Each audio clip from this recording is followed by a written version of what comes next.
Bonjour. Et c'est comme une classe. Alors, je m'appelle Carole Yémélon. Je suis journaliste à la base. Je suis responsable des programmes sur Canal 2. Je suis aussi rédacteur en chef. Ça fait 15 ans, un peu plus, que je suis journaliste. Je présente des émissions de débat politique, économique. Et voilà. C'est pour ça que je suis à votre merci aujourd'hui. Pour parler de tout cela et de bien d'autres choses que je suis à votre merci aujourd'hui.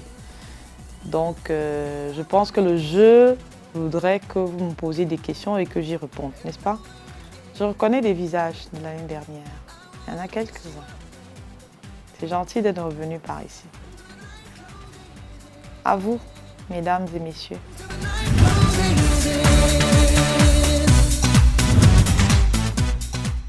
Et si vous n'avez pas de questions, ce sera trop bien encore.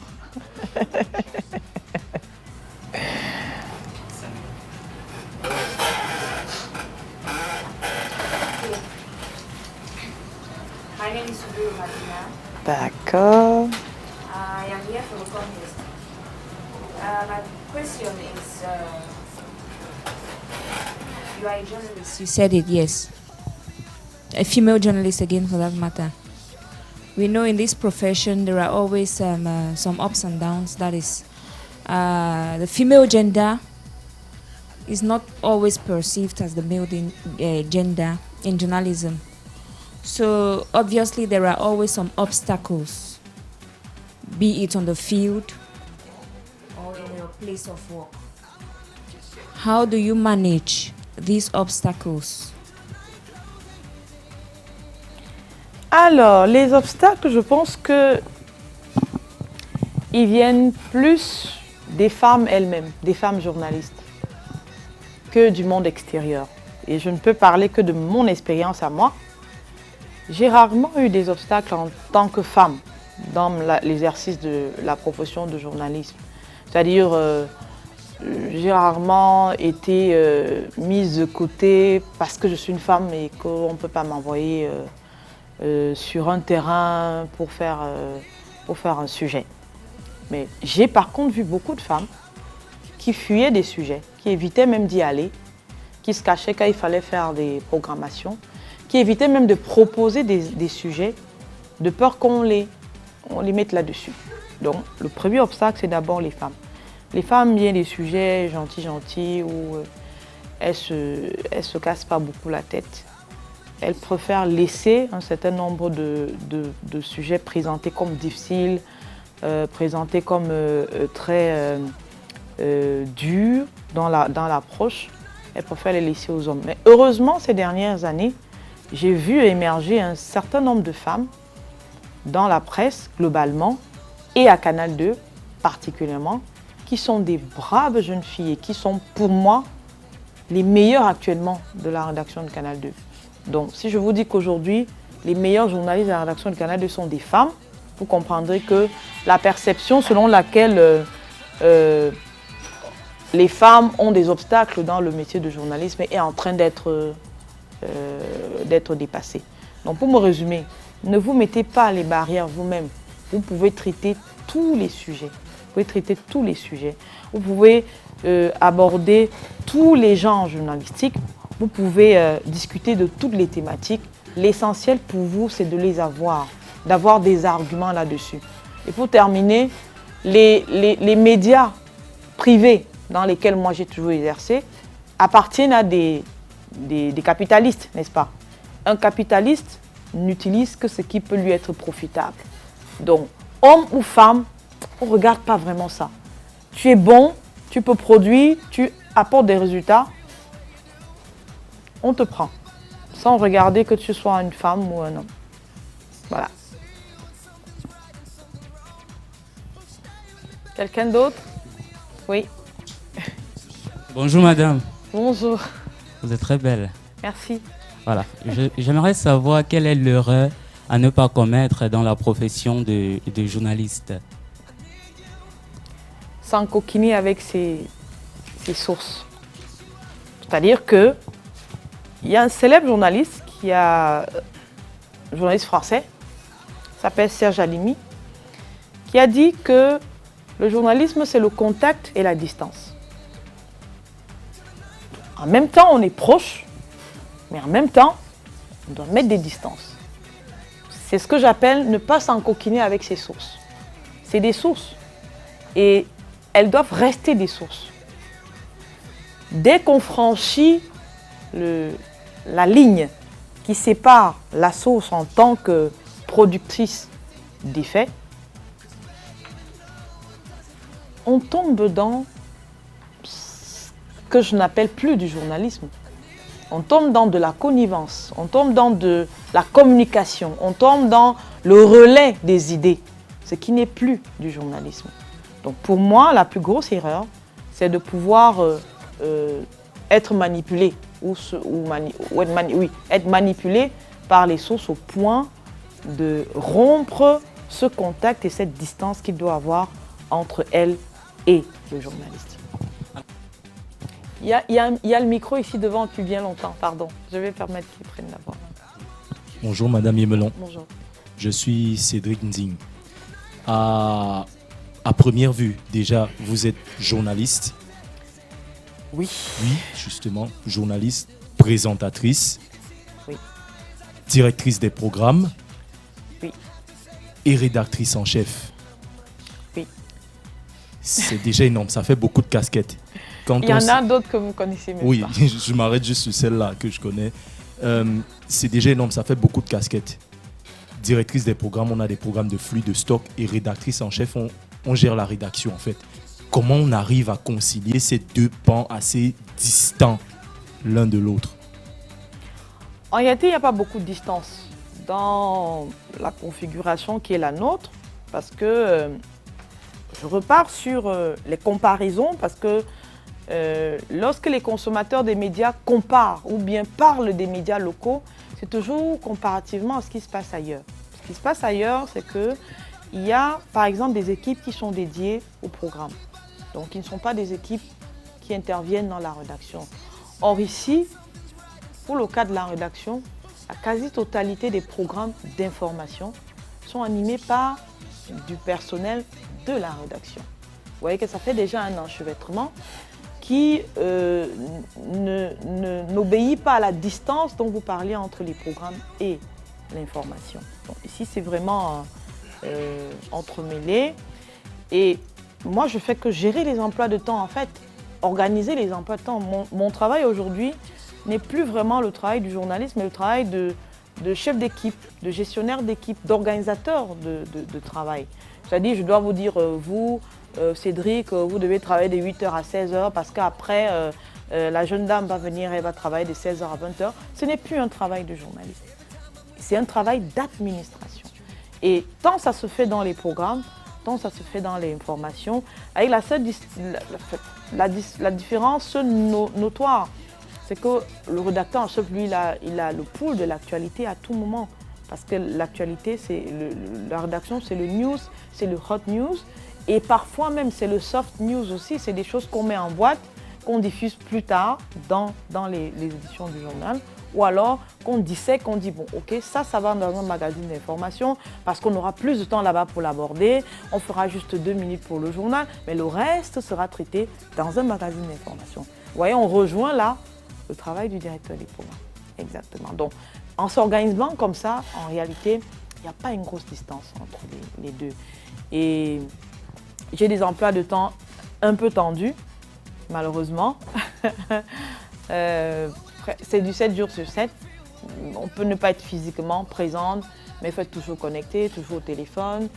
Il faut suivre, il faut pouvoir relancer les gens. Le travail de la rédaction, c'est très prenant. Il ne faut pas louper une édition, il faut vraiment être en avant-garde parce que les décisions finales, avant celles du top management, c'est quand même le rédacteur en chef qui les prend. Donc il faut vraiment...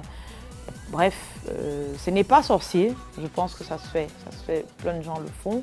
C'est juste qu'il faut être un peu rigoureux sur sa façon d'être et dire au revoir à plein de choses. Par contre, je consacre beaucoup de temps au travail Et je parlais d'autres casquettes tout à l'heure. Je suis mère d'enfants aussi. Je suis femme au foyer, donc il va falloir s'occuper de ces deux aspects de ma vie. Et je suis la fille d'un certain papa, d'une maman. Donc, bref, parfois on met entre parenthèses un bon nombre de choses. Ma vie sociale, par exemple. Vous savez, dans mon village, je vais peut-être être blacklistée bientôt parce que j'assiste pas toujours les gens qui ont perdu des gens, parce que les enterrements se font les samedis et je présente très souvent Canal Presse dimanche. S'il faut se déplacer, aller à un enterrement samedi et puis revenir dimanche, c'est la mer à boire sur les routes, c'est épuisant. Donc, des gens sont allés jusqu'à dire que je ne suis pas très sociable parce que je ne vais pas vers les gens. En réalité, c'est parce que je dépense énormément d'énergie et de temps pour mon boulot et j'en ai très peu après pour les autres. Donc, il faut rattraper et les journées se terminent très tard, 23h, minuit, alors qu'à 7h30, 8h, il faut être ici pour relancer, n'ayant pas dormi la nuit parce que si la Sonara brûle, il faut quand même être au courant. Voilà. C'est devant d'abord. Oui, non. Je lui repasse la parole. Bonsoir madame, Bonsoir. Je suis Patrick Pilon. En fait, là nous sommes devant vous, nous sommes 12, peut-être pas des apôtres, mais des candidats. J'aimerais savoir, de manière intrinsèque pour vous, quelle est la valeur première pour un bon journaliste? Oh, la valeur première d'un journaliste, c'est l'honnêteté. L'honnêteté. L'honnêteté dans le choix de ses sujets, l'honnêteté dans la déclinaison de son travail, l'honnêteté dans le terrain qu'il fait, dans la rencontre avec les gens, dans le rendu final. L'honnêteté, ça inclut aussi le choix de ses mots, le choix de ce qu'on va mettre en avant plutôt qu'autre chose. C'est tout ça que j'englobe dans l'honnêteté. Moi, je connais des journalistes qui n'allaient pas sur le terrain et qui arrivaient quand même à piquer des choses, 2-3 choses et faire un sujet avec. Je trouve que ce n'est pas honnête. Le premier travail du journaliste, c'est le contact avec les gens. Le journalisme, c'est un métier qui ouvre énormément parce qu'il faut d'abord être sociable. Il faut être sociable. Et dans cette socialisation de l'homme, dans le processus de la collecte et du traitement de l'information, on gagne beaucoup. C'est pour ça que les journalistes connaissent beaucoup de gens. Et c'est pour ça que vous entendez toujours parler du carnet d'adresses. En fait, cela se fait parce qu'il y a du contact avec les gens. Et si on n'est pas honnête dans ces contacts avec les gens, on court le risque de ne pas recontacter ces gens-là. C'est-à-dire vous utiliserez ou bien vous rencontrerez quelqu'un une seule fois, elle vous donnera des très bonnes informations, vous les utiliserez mal et ainsi de suite. Le contact est coupé. Donc on gagne toujours à être honnête dans ses rapports avec les gens qu'on rencontre dans l'exercice du journalisme. Donc voilà. Micro devant chez la dame. Bonjour Madame Yemelon. Il n'y a que 4 dames en plus. C'est un plaisir immense de vous rencontrer cet après-midi. Je voudrais savoir, déjà lorsqu'on observe notre cadre, l'environnement, le Cameroun je veux dire, qui ne met pas en disposition des éléments nécessaires, le matériel nécessaire pour former des jeunes, je trouve, je pense pour ma part, voilà, pour former des jeunes journalistes. Il arrive que les jeunes se découragent, la désillusion s'installe. Si dans ce cas, si ça arrive, comment faire? Comment raviver la flamme? Moi, je vous dis comment moi j'ai fait. Et bon, après, vous voyez ce qu'il faut en faire. Vous avez totalement raison. Moi, j'étais dans une école de journalisme à Yaoundé que je ne vais pas citer. Et dans cette école, je me rappelle dans un cours de traitement de l'information, il nous avait été demandé de faire un sujet sur le marché de Mvombi, quelque chose comme ça. Et puis on nous a dit non, chacun s'assoit, il imagine une partie du marché et puis il va faire un sujet là-dessus, un reportage là-dessus. En fait, ça revient à quoi? Ça revient à s'asseoir, écrire un conte en réalité. Parce que vous n'êtes pas sur le terrain, vous faites appel à votre imagination pour produire un sujet, pour inventer des dialogues, pour faire des choses. Et je me rends compte que c'est de plus en plus fréquent quand même dans les écoles de journalisme. Alors, moi, j'ai eu la claque de ma vie quand je suis allée à l'ESJ à Lille. Premier jour, le premier cours, c'est le cours de photo. Et quand j'arrive dans la classe, je trouve, on était 25 dans la classe, ou 12, je ne sais plus. Et chacun avait un appareil photo posé devant lui. Et le premier cours consistait à prendre l'appareil. On avait une jeune dame, Marianne Rigaud, que je n'oublierai jamais. Elle est journaliste au Monde aujourd'hui. Elle était déjà au moment où elle nous dispensait ce cours de photo. Donc, elle prend l'appareil et puis elle vous dit voilà l'objectif, voilà le zoom, voilà ci, voilà ça. Elle vous présente les parties de l'appareil photo. Ça dure 1 heure environ, vous échangez, chacun touche. Et puis elle dit ok, tout le monde dehors, vous faites chacun votre première photo. Choisissez votre élément, vous le photographiez, vous le ramenez. Et donc, on est allés tous dehors dans la salle, dans la cour de l'école, on a fait nos photos, on les a ramenées et puis on les a toutes mis sur un projecteur. On dit ok, cette photo, qu'est-ce que vous voyez? Chacun décrit et puis elle donne les erreurs, les imperfections. Elle dit ça, il y a trop de lumière, il fallait faire ouvrir l'objectif, il fallait fermer ici, il y a eu le contre-jour, il y a eu ça, il y a eu ça. Elle passe toutes les photos à la critique. Elle dit ok, comme tout le monde a reçu ces critiques, vous repartez maintenant et puis vous corrigez sur la base de ce qu'elle vous a fait comme critique. Moi, je suis rentrée de cette école, je n'avais pas un cahier, je n'avais pas des notes. J'avais des notes, mais je n'avais pas un cours. J'avais fait le même cours de photo ici, où on m'avait fait dessiner l'appareil, on mettait les tirets au bic rouge, on écrivait les noms des parties, et on faisait pareil pour le cours de caméra. Moi, j'avais terminé le cours de caméra, et je n'avais pas vu une caméra. Donc, pour vous dire que c'est réel, mais c'est à vous de vouloir corriger ça. Parce que vous êtes au moins conscient de ce qui ne marche pas dans le système aujourd'hui. Donc, si vous en êtes conscient, corrigez. Il vous faut corriger. Il vous faut travailler plus pour pouvoir remonter ou alors combler les lacunes que vous connaissez dans votre cursus. Malheureusement, c'est de ça qu'il est question. Et c'est ce que moi j'ai dû faire, peut-être en allant à l'ESJ de Lille. C'est pour ça que je rigolais tout à l'heure en me disant, vous allez me dire, c'est pas donné à tout le monde. Je suis d'accord, ce n'est pas donné à tout le monde. Mais ça, c'est moi, c'est mon histoire. Vous pouvez trouver une solution qui est la vôtre, mais avec la même finalité, c'est-à-dire trouver les éléments complémentaires pour votre cursus. Je ne sais pas comment vous le dire autrement en réalité. Cherchez dans votre façon d'être, cherchez dans ce qui est possible pour vous de faire. Si vous pouvez payer des études à Lille, allez-y. Si vous pouvez avoir, moi j'ai été boursière, je suis chanceuse, heureusement, vous pouvez aussi avoir une bourse. Vous pouvez aller ailleurs ou vous pouvez avoir dans des écoles au Cameroun qui le font déjà. Parce toutes les écoles ne font pas cela. Il y a des écoles au Cameroun qui mettent un gros accent sur la pratique. Et pour terminer sur la question, l'ESJ s'est installé au Cameroun. Ça s'appelle l'ESJ Paris et c'est à Douala. Et je suis sûre qu'ils offrent le même type de formation que ce qui est offert en France. Donc, c'est à votre portée. Bonsoir madame. Bonsoir. Oui, moi c'est Adam Tiamabé. Et tout récemment, j'avais vu en interview sur Monsieur Kemajo, qui est le président de l'information basée à Paris. Et il avait dit quelque chose de vraiment, de vraiment poignant. Il dit que les journalistes, quand ils sortent de l'Afrique, du Cameroun, bref, dans tous les pays africains, quand ils se retrouvent par exemple en France, on ne leur colle pas cette étiquette de journaliste. Comment dire, leur étiquette de journaliste, ça reste en Afrique et ça se termine en Afrique. Donc quand ils vont en Europe, ils n'ont pas cette étiquette-là.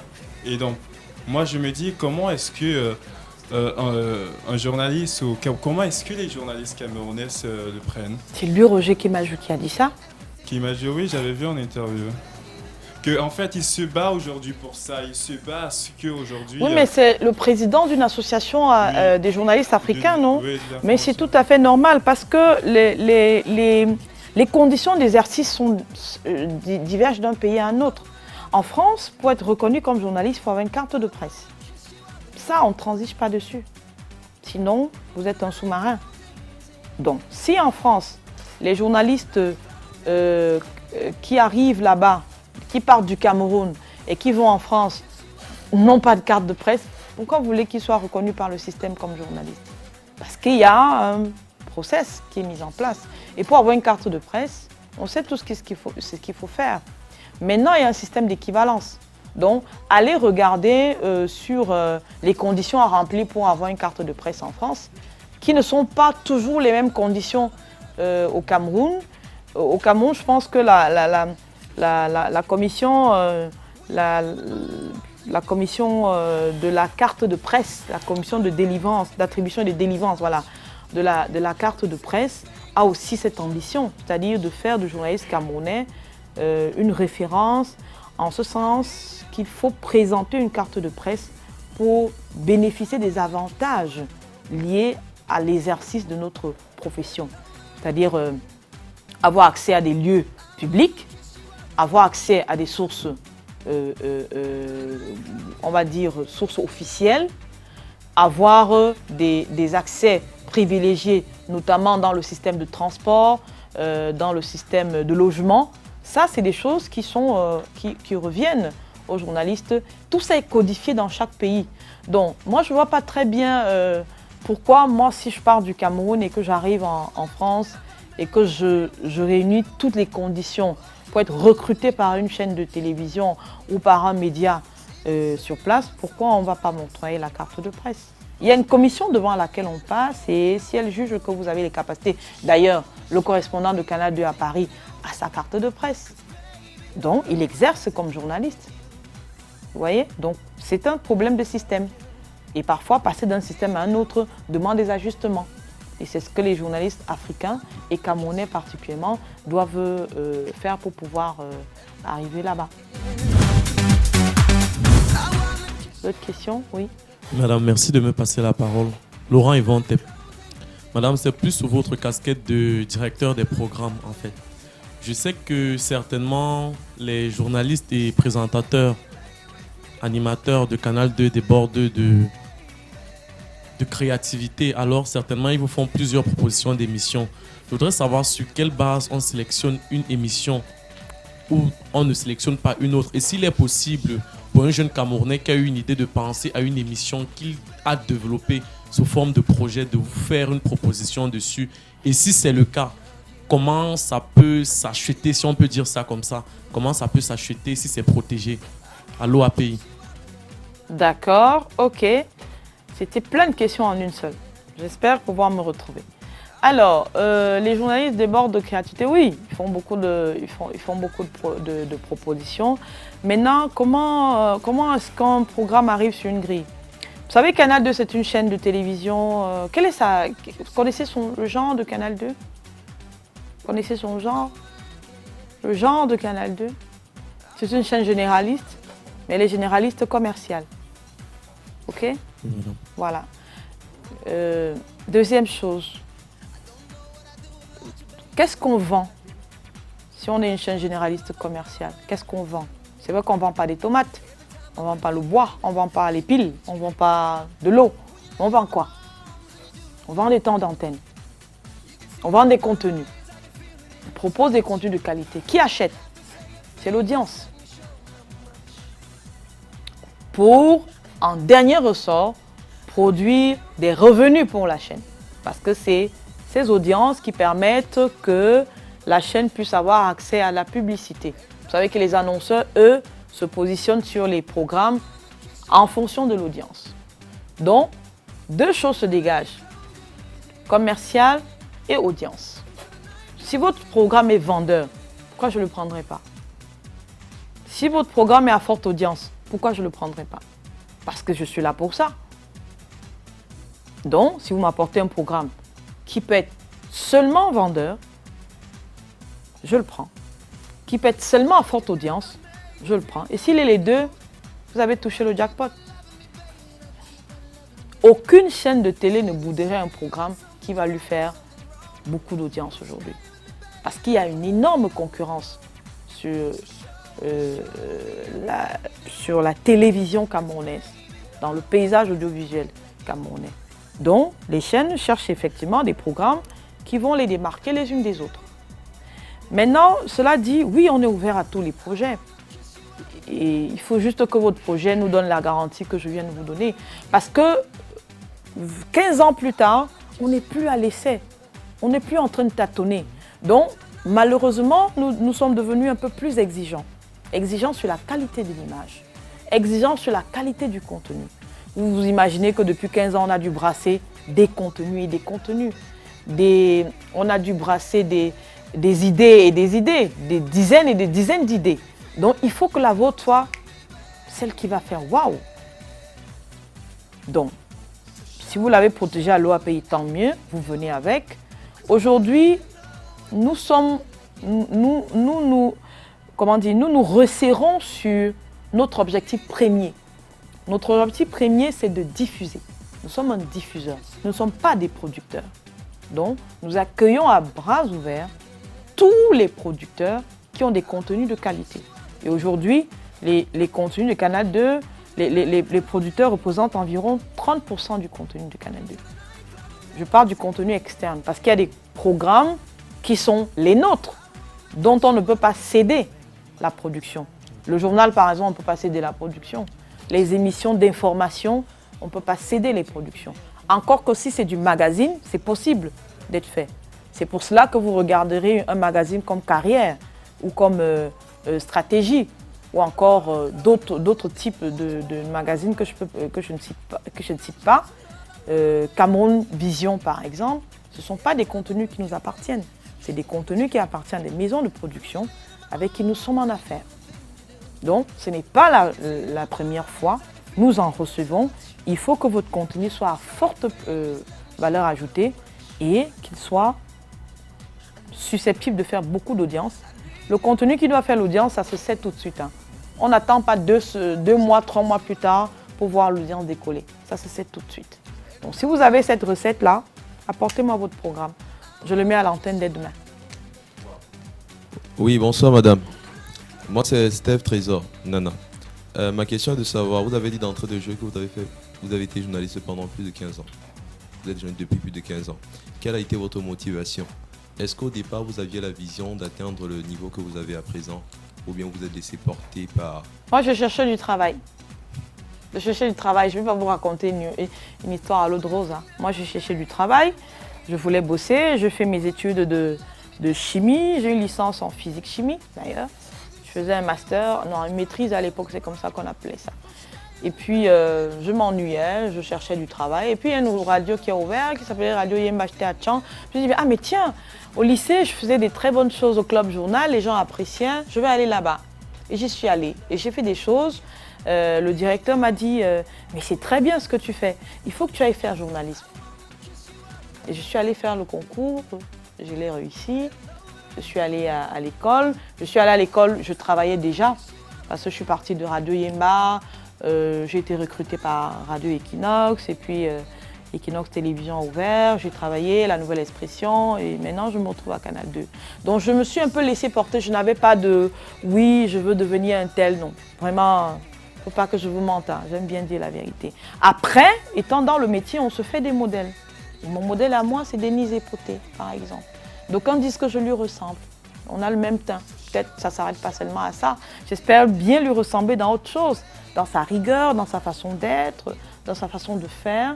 Et il y a d'autres dames du paysage audiovisuel que j'admire. Il y a une dame à la CRTV qui s'appelle Madeleine Sopikoto. Cette dame, c'est waouh quoi. C'est l'une des rares dames qui s'est imposée dans le domaine du sport, qui est déjà un domaine très compliqué, qui est un domaine très misogyne, et qui est un domaine un peu sexiste et qui déjà se fait sur la télévision publique. Mais elle, c'est une référence. Personne ne doute. On l'a entendu.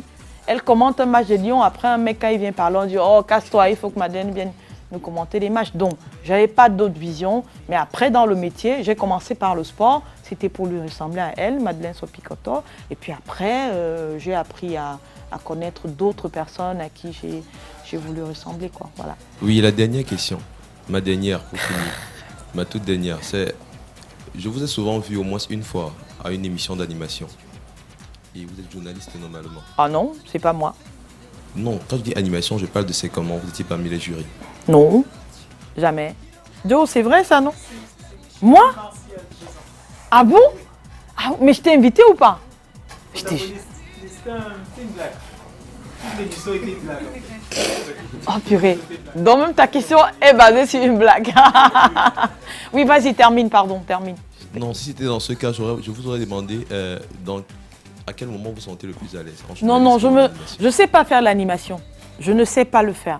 Et je tire un coup de chapeau à tous ceux qui savent le faire. Vous savez, animer, c'est apporter de la bonne humeur. Enfin, c'est donner de la vie. Animer, donner de la vie. Pour que quelque chose qui soit inanimé, c'est quand on est mort. Mais quand c'est animé, quand ça ne bouge pas, c'est inanimé. Mais quand c'est animé, ça veut dire que ça prend corps. Et pouvoir produire cela juste avec des mots, une gestuelle et tout, je trouve que c'est formidable. Mais ça me dépasse. Je n'arrive pas à le faire. Je sais faire des choses, pardonnez-moi, un peu sérieuses, où on ne rit pas beaucoup, où on est très stress, on parle politique, on parle des choses un peu vaporeuses, mais qui sont pour moi, vraiment pardon les animateurs, hein, mais qui sont pour moi plus importantes. Voilà, merci beaucoup. Au revoir, merci.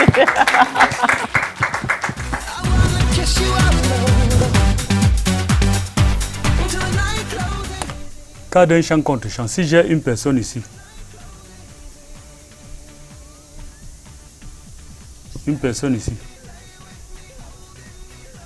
et j'ai mon axe là, de 180. Qu'est-ce qui se passe? J'ai choisi. C'est ça qui est dans l'axe de 180 degrés. On choisit de quel côté on va travailler. D'accord? Si je décide que je travaille, j'occupe le côté ci. Le côté A, j'ai ici côté A, j'ai B. Dans mon axe de 180 degrés. Je peux décider que moi, je travaille du côté A. Si je décide de travailler du côté A, pour que nous respectons le mot raccord, il faut que tout soit fait du côté A. Si je décide de travailler du côté B, pour que je respecte notre mot raccord, il faut que tout soit fait du côté B.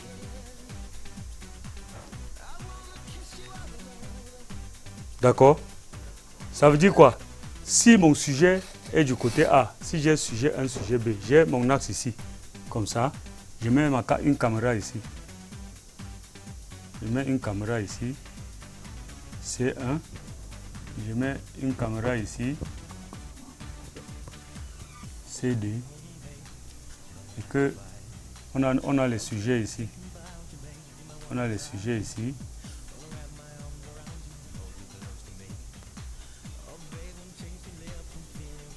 Si ma caméra qui est du côté 1 filme comme ça, celui-ci filme celui-là, tout ce que je dois faire, ma caméra sera toujours du côté A. Si un instant, une des caméras passe du côté B, les deux sujets vont regarder du même côté. Et quand c'est comme ça, il y a un qui occupe le côté gauche de l'écran, le second occupe le côté droit de l'écran. Si un instant, je porte la caméra, je passe du côté A, les deux, la caméra, le sujet de la caméra 1 et le sujet de la caméra 2 vont regarder du même côté. D'accord? Donc la loi du 180, c'est une loi à ne pas violer. Si j'ai choisi mon côté, je reste sur mon côté. Un côté n'est pas imposé. Quand vous arrivez, c'est vous qui décidez. Si, c'est pas que c'est une ligne imaginaire, hein. C'est pas que la ligne existe. Vous n'allez pas arriver à commencer à chercher ou bien à tracer ça au sol, dire que voici ma ligne. Non. Dans le cas de champ contre champ, ça c'est l'idéal pour une explication. Dans le cas de champ contre champ, vous arrivez, vous êtes deux. Dès que je mets un ici, je mets deux. Dès qu'ils sont face à face, je sous-entends que ma ligne passe. Je place ma caméra où? Si j'ai mes sujets comme ça, je place ma caméra où? Je décide, c'est du côté A. Si c'est du côté A, mes deux caméras sont du côté A. Si c'est du côté B, mes deux caméras sont du côté B. Ça reste là jusqu'à la fin, quelle que soit la valeur de plan que vous allez faire.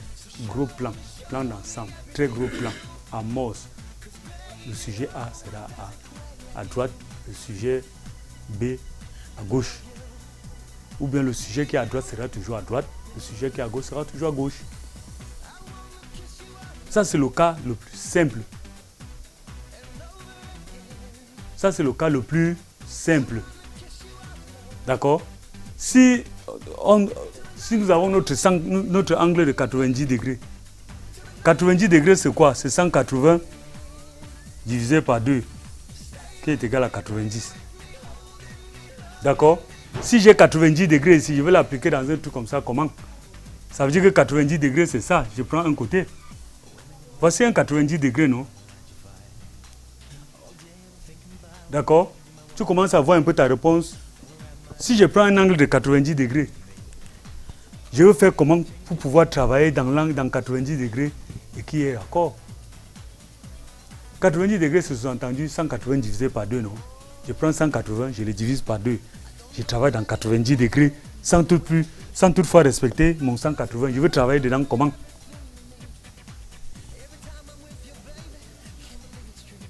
Ça va un peu? Ça va. Ok, donc tu vois que la réponse à ta question saute seule. Dès qu'on on explique ça et on te montre comment 90 degrés se trouve, ça saute seul. D'accord. Raccord, action. Raccord, action. Espace, temps, action. Dans action, maintenant, vous voyez comment c'est raccorder les trucs.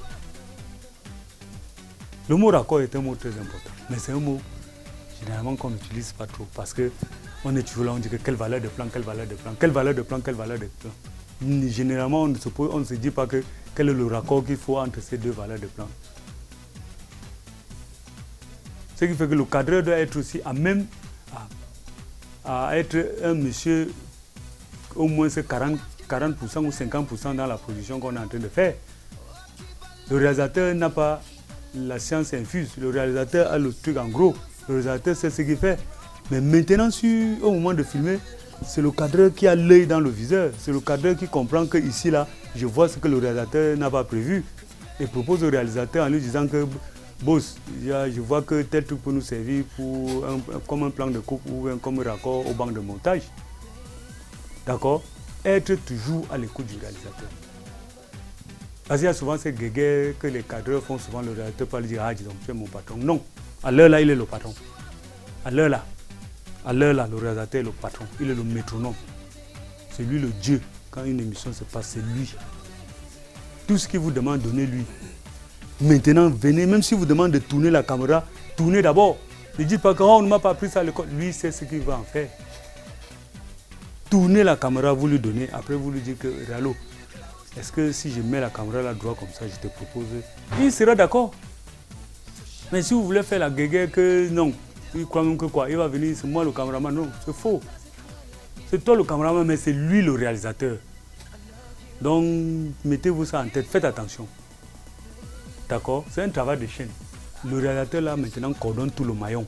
Ça ne veut pas dire qu'il est le patron de quelqu'un. D'accord? Le métier a voulu qu'à ce moment-là, qu'il soit comme votre patron. Ça ne veut pas dire qu'il est plus fort ou plus grand que vous. Il a voulu qu'à ce moment-là, qu'il soit le patron, qu'il soit le coordonnateur de tout le maillon. Il ne faudrait pas que sur la chaîne, un maillon lâche. Et c'est ça son travail. C'est ça son travail. D'accord? Donc ici, la notion de champ contre champ, ça c'est la notion de champ contre champ. Avec l'angle de 180 degrés. On peut le multiplier. Ça c'est le cas de 2 personnes. Maintenant, je peux prendre un autre cas de 3 personnes. Je peux prendre 4 personnes. Je peux prendre 5 personnes. Partout, il y aura l'axe de 180 qui va intervenir. Il y aura la notion de champ contre champ en fonction des intervenants.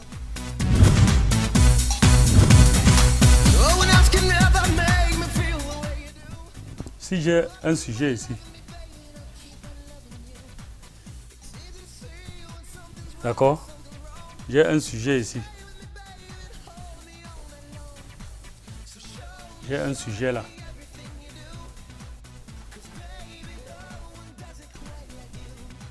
J'ai une caméra ici. J'ai une caméra ici. J'ai une caméra ici.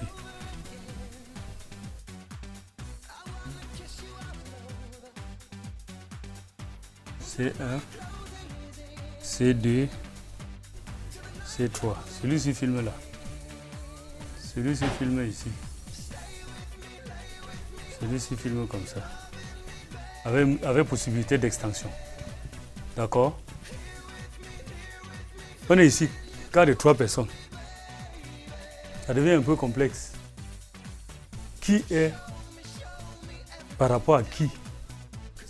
C'est par rapport à qui qu'on a l'axe de 180 degrés. Voilà le modérateur principal. Lui, il a 2 sujets. On peut multiplier comme ça à 3, 4, 5 personnes. D'accord? Ça fait en sorte que si on est ici, lui là, il a 2 personnes. Voilà sa caméra. Lui, il a 2 personnes. C'est le modérateur principal. À prime abord, quand tu regardes la caméra ici, celui-là est peut-être à droite de ton écran. Celui-ci à gauche de ton écran. Lui, il est sous-entendu être au milieu. Focus. D'accord? Mais à un certain moment, il peut se retrouver à droite ou à gauche. Si lui là, il commence à parler avec celui-ci, quel est leur axe? L'axe devient ceci.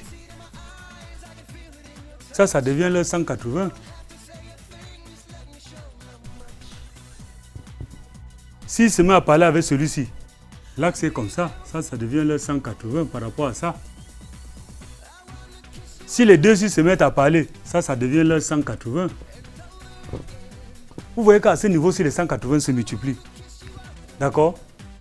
Même si celui-ci veut faire l'amorce de celui-là et là, celui-ci va se retrouver toujours à gauche, l'autre là à droite.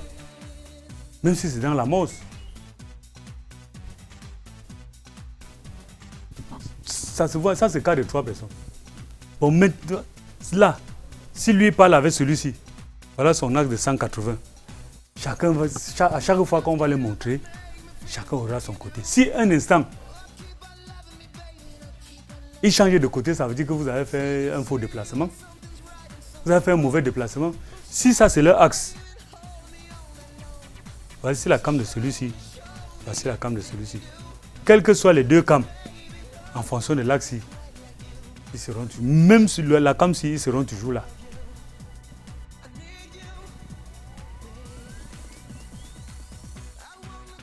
Il y a ambiguïté. Il y a ambiguïté. Maintenant, s'il faut prendre celui-ci comme ça, là, chaque caméra a sa place. S'il arrive maintenant que je porte un peu la cam-ci, je viens la mettre ici. Ça, c'est la cam 2, non? Cam 3, prime. Je dis que ça s'est déplacé. Si la cam 3 se déplace, se retrouve ici, les sons cam 3. Par rapport aux 2-ci, donc voilà leur axe. Par rapport aux 2-ci, les 2-ci vont se retourner comme ça à l'écran. Parce qu'au départ, vous avez fixé les positions. Le téléspectateur n'est pas dupe. Au départ, vous avez fixé les positions avec vos positions de caméra, les positions primaires. Donc, chaque fois que vous allez déplacer ça, si vous déplacez l'autre ici, ou bien si vous déplacez l'autre là comme ceci, il y a faute.